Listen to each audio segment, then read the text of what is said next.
You think you are the master of your own body? Think again. You are actually a walking hotel for thousands of uninvited guests that have been there since before you were even human. And it starts with your family heirlooms. You did not just catch these parasites. You inherited them from your pre-hominid ancestors in Africa, actually. Humans, chimps, and gorillas still share the exact same species of pinworms and whipworms today. These worms are literally older than your DNA. While we migrated out of Africa, we carried these slimy passengers across every continent, where the climate allowed them to survive. They are the ultimate historical markers of where we have been. But our diet made things way worse. 2.5 million years ago. Your ancestors were the savannah's back alley janitors. We were bottom feeders eating raw bovid carcasses killed by big cats. That is how we met the tapeworm. We did not get tapeworms from domesticating cows, actually. It was the other way around. Humans gave tapeworms to cattle and pigs secondarily. Hominids were independently colonized by tapeworms, from hyenids and felids at least twice in Africa. This happened because we started smashing bones for marrow and scavenging raw meat. It was a prehistoric worm jackpot. Your body still treats fat like a treasure, because for 1,000,000 years your ancestors had to fight predators, just to scavenge a bit of brain fat. Now look at your tech startup parasites. Meet the human louse. These guys are the Silicon Valley of the parasite world, actually. They evolve 14.8 times faster than you do. They track our history better than we do. We can pinpoint exactly when humans started wearing clothes.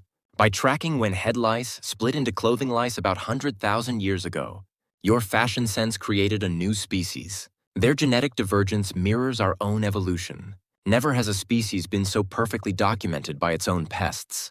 Huh? Settlement and farming did not make us healthy? The deadliest malaria plasmodium, falciparum, only hopped from chimps to humans 8,000 years ago. When we started living on farms, settling down was a parasite's dream. Hunter-gatherers had lower parasite loads. But once we settled, irrigation systems and livestock turned our farms into infinite worm buffets. Urban civilizations added waterborne parasites to the mix, which influenced our population density and even our burial rituals. Let us look at the poop scientists. These scientists spend their entire careers looking at coprolites, basically a fossilized feces from thousands of years ago, to find parasite eggs. They found 9,000-year-old eggs in there. Researchers recently identified echinostoma eggs in 9,000-year-old coprolites from the Americas, proving our early zoonotic exposure, but it gets worse. The hygiene hypothesis says your modern allergies are actually just your immune system being bored. We evolved to be full of worms. Your hardware was built for friction for 300,000 years. Ancient populations had near-universal helminth infection. Your immune system is actually calibrated to fight constant parasitic loads. Now the soldiers are restless.